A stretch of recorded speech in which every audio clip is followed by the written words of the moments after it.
எங்களுக்கெல்லாம் மந்திரிக்கெல்லாம் ஒரு பதப்பதப்பு இருக்கும். காலையிலே 5-6 மணிக்கெல்லாம் போகணும். ஆக நாங்கள் டென்ஷன்லேயே 5 ஆண்டு காலம் இருந்தோம். ஆக நீங்களாம் ரிலாக்ஸாக இருக்கீங்க. அதான் ஆச்சரியமா இருக்கு. எங்களுக்கு ரிலாக்ஸாக இருக்கீங்க. இன்னைக்கு ஒரு சின்ன வாய்க்கா பிரச்சனை கூட ஃபோனு உங்களோட நீங்களாவது 5 வருஷம் டென்ஷன், நாங்கள் தினந்தோறும் டென்ஷனில் இருக்கிறோம். எதுலையோ எந்த ஒரு சின்ன விஷயமா இருந்தாலும் எங்களுக்கு அப்படி ஒரு பயம் இருக்குது. இப்போ பாருங்க, விவசாயிகள் போராட்டம் இல்லாமலே 5 ஆண்டு காலம் வாழ்ந்தார்கள். நேரு பெரிய விவசாயி, மாடெல்லாம் வளர்க்குறாரு. மாடு கிட்டத்தட்ட 1000 மாடு வளர்க்குறாரு. விவசாயம் 1000 ஏக்கர், வாழை, தென்னை மரம், எல்லாம் நெல். அதே போல் வேலு அவர்கள் டிராக்டர் ஓட்டுவார், புதிய அண்டை வெட்டுவார், வயலில் அண்டை வெட்டுவார். நீங்க செங்கோட்டையனும் மாண்பு பேரவைத் தலைவர் அவர்களே, மாண்பு உறுப்பினர் அவர்களை சிக்கலுக்கு விட்டு விடக்கூடாது. ஏனென்றால் சீலிங் இருக்கிறது, அதில் மாட்டி விடுவாங்க.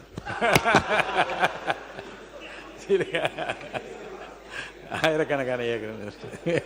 கிரியாஸின் அதிரடி ஆடி சேல் 70% வரை தள்ளுபடி. கிரியாஸ், இது நம்ம ஃபேமிலி. இந்த மாவட்டத்தில் நாங்கள் எதிர்கட்சியாக இப்போ பேசுவோம் உங்கள்கிட்ட. கடந்த வருஷம் அங்கே உட்காந்து பட்ஜெட்டை படித்தோம். ஆக இப்போ புதிய ஆட்சி புதிய அமைச்சர் இங்கே வேளாண் பட்ஜெட்டை படுத்தியிருக்கிறார்கள். இன்னும் சொல்ல போனால் காலையில் இங்கே நாங்களாம் அமைச்சராக இருக்கும்போது, இப்பயும் சரி, கலைஞராக இருக்கும்போது சரி, முதல்ல முக ஸ்டாலின் இருந்தப்போ எங்களுக்கெல்லாம் மந்திரிக்கெல்லாம் ஒரு பதப்பதப்பு இருக்கும். காலையிலே 5-6 மணிக்கெல்லாம் போகணும். காலையில் 6 மணிக்கு 7 மணிக்கு இல்லை 8 மணிக்கு வந்தால் தான் தாண்டினாதான் எங்களுக்கு நிம்மதியாக இருக்கும். ஏன்னா பேப்பரில் காலையிட்டு கலைஞராலும் சரி, எங்களுடைய முதலமைச்சர் அந்த இங்கே முதல்வராக இருந்தாலும் சரி, அவரை செய்தித்தாளை பார்த்துவிட்டு, தொலைக்காட்சியை பார்த்துவிட்டு, அந்தந்த துறையினுடைய அதிகாரிகளுக்கு நேரடியாக அவர் எங்களுடைய இங்கே முதல்வராக இருந்த அண்ணன் தளபதி அவர்கள் பேசுவார்கள். அந்த துறை அமைச்சரை தொடர்பு கொண்டு இந்த இடத்துல இந்த பிரச்சனை, கலெக்டர்களுக்கும் டென்ஷன். ஆக நாங்கள் டென்ஷன்லேயே 5 ஆண்டு காலம் இருந்தோம். 5 ஆண்டு காலம் இருந்தாலும் 5 ஆண்டு காலம் டென்ஷனாக நாங்கள் மக்களுடைய பிரச்சனை. ஆக நீங்களாம் ரிலாக்ஸாக இருக்கீங்க. அதான் ஆச்சரியமா இருக்கு. எங்களுக்கு ரிலாக்ஸாக இருக்கீங்க. நீங்களாம் ரிலாக்ஸாக இருக்கீங்க. நாங்களாம் டென்ஷனாக இருந்தால் இந்த ஐஏஎஸ் இருக்கின்ற மேடையில் இருக்கின்ற இங்கே மக்கள் இருக்கின்ற அதிகாரிகள்லாம் டென்ஷனாக இருப்பாங்க. மாண்பு நீர்வளத்துறை அமைச்சர் அவர்கள். மாண்பு பேரவைத் தலைவர்களே, உறுப்பினர் சொன்னார், இன்னைக்கு காலையில், நேற்று நைட்டும் சரி, இன்னைக்கு காலையிலையும் சரி, முதலமைச்சர் மாண்பு முதலமைச்சர் இன்னைக்கு ஒரு சின்ன வாய்க்கா பிரச்சனை கூட ஃபோனு அடித்து அதை உடனே சரி செஞ்சாச்சான்னு கேட்கக்கூடிய ஒரு முதலமைச்சராக தான் இருக்கிறார். உங்களோட நீங்களாவது 5 வருஷம் டென்ஷன், நாங்கள் தினந்தோறும் டென்ஷனில் இருக்கிறோம். எதுலையோ எந்த ஒரு சின்ன விஷயமா இருந்தாலும் எங்களுக்கு அப்படி ஒரு பயம் இருக்குது. மாண்பு அமைச்சர் பிஸியாக தான் இருக்கார். அவர் பிஸியாக இருக்கார்.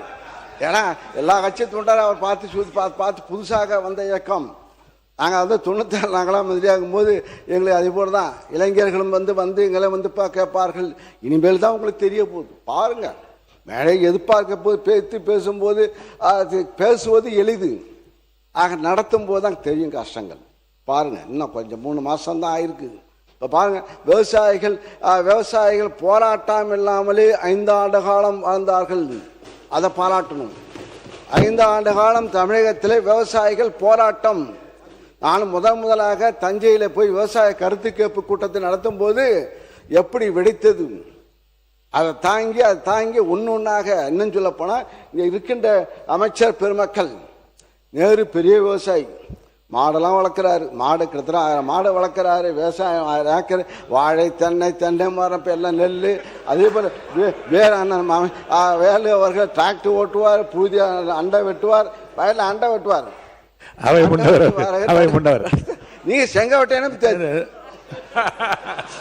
மாண்பு பேரவைத் தலைவர் அவர்களே, மாண்பு உறுப்பினர் அவர்களை சிக்கலுக்கு விட்டு விடக்கூடாது. ஏனென்றால் சீலிங் இருக்கிறது, அதில் மாட்டி விடுவாங்க. ஆயிரக்கணக்கான ஏக்கர். அப்ப இருந்தது. இப்ப செங்கோட்டையனுக்கு எவ்வளவு கணக்கு பார்த்தா தெரியும். அமைச்சர் செங்கோட்டை அவரு சென்னை விவசாயி. அவர் போன சட்டத்துறை அமைச்சர் அவர்கள். பேரவைத் தலைவர் அவர்களே, மாண்புமிகு உறுப்பினர் போற போக்கில் அப்படியே நகைச்சுவையோட சிரிச்சுக்கிட்டே போராட்டங்கள் இல்லாத ஒரு ஆட்சின்னு சொன்னாரு. போன ஆட்சியில விவசாயிகள் போராட்டம் பண்ணி அவங்க மேல குண்டாஸ் போட்ட அரசு போன அரசு. எத்தனை பேர் குண்டாஸ் போட்டு அவங்க எவ்வளவு கஷ்டப்பட்டாங்கன்னு தெரியும். விவசாயிகள் போராட்டம் கடுமையாக அடக்கப்பட்டது, எல்லா இடத்துலையும் அடக்கப்பட்டது. அவ்வளவு வழக்குகள் இன்னும் நிலுவையில் இருக்குது. அவ்வளவு பேர் நிலுவையில் உள்ள வழக்குகளை வாபஸ் பெற சொல்லி போன வாரம் தான் விவசாயிகள் சார்பாக பெரிய கோரிக்கையும் வைக்கப்பட்டது. ஸோ அதை இங்கே குறிப்பிட விரும்புகிறேன். நன்றி. உறுப்பினர் நீங்க பேசலாம். மிகு பேரவைத் தலைவர்களே, அவர் எந்த போராட்டம்னு தெரியாமல் பேசுறாரு. அது திருவண்ணாமலை சிப்காட்டில் எடுக்கும்போது நடந்த போராட்டம், அதை பற்றி அவர் பேசுகிறார். விவசாயிக்கு நெல் விலையை உயர்த்தி அந்த வயலை உயர்த்தி இது கேட்கவே இல்லை. வறட்சி திடீர்னு மழை பெய்யும். எங்கள் ஆட்சியில் திடீர்னு, உங்கள் ஆட்சியில் மழையே பெய்யல. எங்கள் ஆட்சியில் திடீர்னு மழை பெய்யும். திடீர்னு மழை பெய்ஞ்சு திடீர்னு விவசாயம்லாம் பாதிக்கப்பட்டு உடனே முதலமைச்சர், எங்கள் அன்றைய முதலமைச்சர் அங்கே போய் பார்த்து நாங்கள் ஓடி போய் மழை பெஞ்சால் நாங்கள் போய் ரோட்டில் நானும் சக்கரை பண்ணி நிற்கணும். ஆக போய் எங்கள் தஞ்சை டெல்டா போய் தான் நிற்போம். ஆக இருந்து இப்போ மக்கள் விவசாயிகள் போராட்டத்தில் உட்காரல. பச்சை துண்டுடைய அதிகம் எங்களுடைய ஆட்சி தான் பச்சை துண்டு அதிகமாக வளர்ந்தது. விவசாயிகள் சங்கம் நிமிர்ந்து நடந்தார்கள். ஆனால் இப்போ விவசாயிகள் ஆட்சி பொறுப்பேற்ற நீங்கள் சொன்னிதான். ஏன்னா முதலமைச்சர் சொன்னார்ல, நாங்கள் ஆட்சிக்கு வந்தால் நான் விவசாய வீட்டு பிள்ளையாக பிறப்பேன்னு சொன்னார்ல, அது மக்கள் மனசில் இருந்துருக்கு. அதான் தான் மாற்றத்தை ஏற்பட்டு சரி இவங்க தான் கொடுத்தாங்க, எடப்பாடி தான் கொடுத்தாரு, இந்த ஆட்சி இந்த ஆட்சி ஒரு புது ஆட்சி வந்தால் எதாவது அள்ளி கொடுப்பாங்கன்னு பார்த்தா இப்போ கிள்ளி கொடுத்துருக்கார் நெல். நாங்கள் 2550 ரூபா கொடுத்தோம் நெல்லுக்கு விலை, இப்போ 2750 ரூபா கொடுத்தாங்க, 200 ஏற்றி கொடுத்துருக்காங்க. நீங்கள் சொல்கிறோம். மாண்புமிகு பேரவைத் தலைவர் அவர்களே, மாண்புமிகு முன்னாள் அமைச்சர் அவர்கள் பேசுகிற போது சொன்னார்கள், இதுவரையிலும் சரித்திர வரலாற்றில் டன்னுக்கு 4000 ரூபாய் கொடுத்த சரித்திரம் முதலிலே தமிழ்நாட்டில் நடைபெற்றிருக்கிறது என்பதை நீங்கள் உணர்ந்திருக்க வேண்டும். அது முதலமைச்சர் இப்போது அறிவித்திருக்கிறார். நெல் விலையும் அதே நேரத்தில் உயர்த்தியிருக்கிறார். உங்களை காட்டிலும் 2 மடங்கு உயர்த்தியிருக்கிறார்கள். ஆகவே ஒரு வரலாற்றை இன்றைக்கு தமிழ்நாட்டில் படைத்திருக்கிற ஒரு முதலமைச்சராக, விவசாயியை வாழ வைக்கிற முதலமைச்சராக இன்று இருக்கிறார் என்பதை நாடு அறிந்து கொண்டிருக்கிறது. உங்களுக்கு தெரியவில்லை என்பதுதான் வேதனையாக இருக்கிறது. பேரவைத் தலைவர்களே, நாங்கள் இப்போ நாங்களும் கடந்த இதே இடத்துலலாம் உட்காந்து சொன்னேன். நாங்கள் கரும்பு விலை அறிவித்து விட்டு அடுத்த பட்ஜெட்டில் நாங்கள் கரும்புக்கு டன்னுக்கு 4000 ரூபா கொடுப்போம்னு இதே இடத்துல அமர்ந்து தான் நான் சொன்னேன். இடைக்கால பட்ஜெட்டு தயாரிக்கும் போது அவர் செங்கோட்டையன் அப்போ இல்லை நிற்கிறேன், அப்போ ரிசைன்மெண்ட்டார் எம்எல்ஏ நிற்கிறேன், அப்போ ரிசைன்மெண்ட்டார். அப்போ அவர் இல்லை 4000 ரூபா கொடுப்போம்னு சொல்லி அந்த இடத்துல உட்காந்து அறிவித்தேன். நாங்கள் அதே போல் நெல் விலையை நாங்கள் 2550 ரூபா கொடுத்தோம். 3500 ரூபா இப்போ கரும்பு விலையை உயர்த்தி கொடுத்தோம். நீங்கள் என்ன சொன்னீங்க? 4500 ரூபா சொன்னீங்க. கரும்பு விலையை நாங்கள் ஆட்சிக்கு வந்தால் 4500 ரூபா கொடுப்போம்னு சொன்னீங்க. நெல் விலையை 3500 ரூபா கொடுப்பேன்னு சொல்கிறீங்க. அதான் சொன்னேன். இப்போ கிள்ளி கொடுப்பேன்னு சொல்லி 3 மாதத்தில் கொடுத்துருங்க, போக கொடுப்பீங்க நம்பிக்கை இருக்கா தெரியல. ஏன்னா இப்போ நீ சொல்லிட்டார், முதலமைச்சர் சொல்லிட்டார், நிதிநிலை வேளாண்மை துறை அமைச்சர்.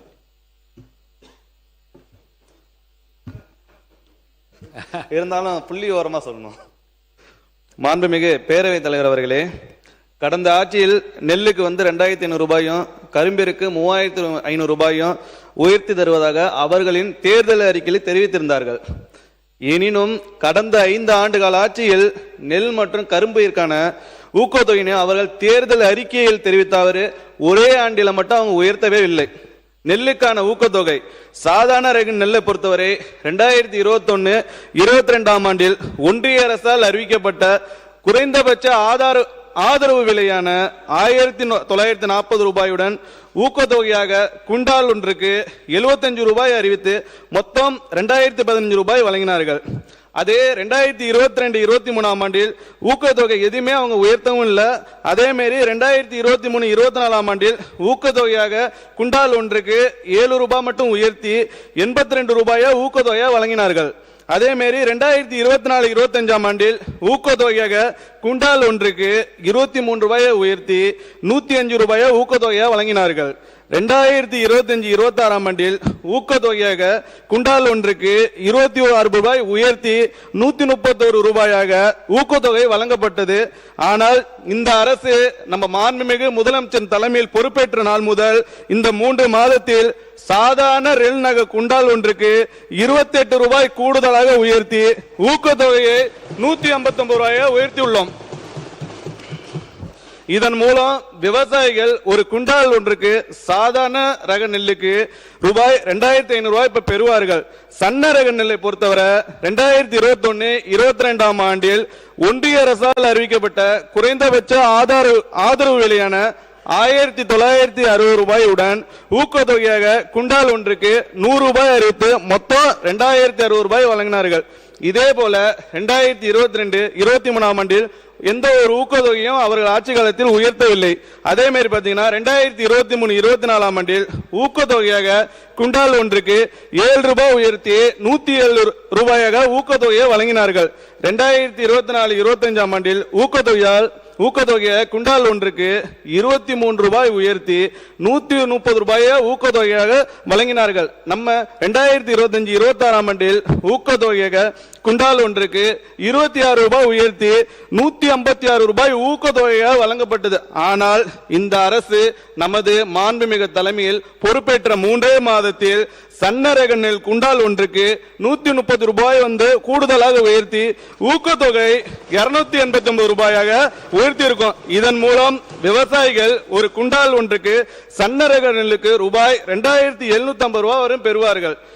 அதே மாதிரி கரும்பை பத்தி சொன்னாங்க மாண்புமிகு பேரவைத் தலைவர்களே. கரும்பிற்கான ஊக்கத்தொகை கடந்த அவங்க ஆட்சி காலத்தில் 2021-22 அரவை பருவத்திற்கு ஒன்றிய அரசால் அறிவிக்கப்பட்ட நியாயமான மற்றும் ஆதார விலையாக மெட்ரிக் டன் ஒன்றுக்கு 2755 ரூபாயுடன் சிறப்பு ஊக்கத்தொகை 135 ரூபாய் அறிவித்து மொத்தம் 2950 ரூபாய் அவர்கள் ஆட்சி காலத்தில் வழங்கினார்கள்.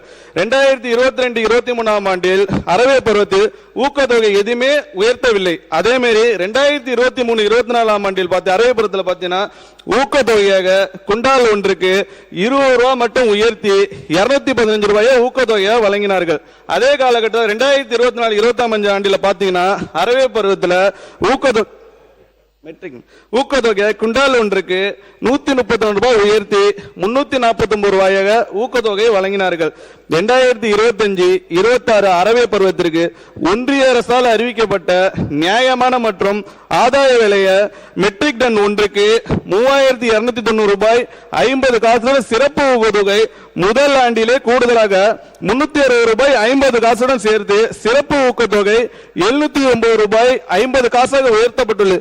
இதன் மூலம் விவசாயிகள் டன் ஒன்றுக்கு 4000 ரூபாய் கரும்பு விலையாக பெறுவார்கள். மாண்புமிகு பேரவைத் தலைவர்களே, இதனால் நெல்லுக்கும் கரும்புக்கும் ஒரே ஆண்டில் ஊக்கத்தொகையை தமிழ்நாட்டின் வரலாற்றிலே இந்த அளவுக்கு உயர்த்தியது நம்ம மாண்புமிகு தமிழக முதல்வர்களின் தாவேக அரசு மட்டும் என்பதை பெருமிதத்துடன் தெரிவித்துக் கொள்கிறேன்.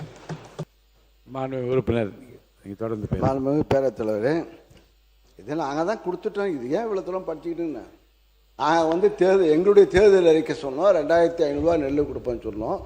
கரும்புக்கு 4000 கொடுப்போம் சொன்னோம். அது நாங்கள் எங்களுடைய ஆட்சி முடியும் போது 2555 சன்ன ரகத்தை நாங்கள் உயர்த்தி கொடுத்துருக்கோம். கிரியாஸின் அதிரடி ஆடி சேல் 70% வரை தள்ளுபடி. கிரியாஸ், இது நம்ம ஃபேமிலி.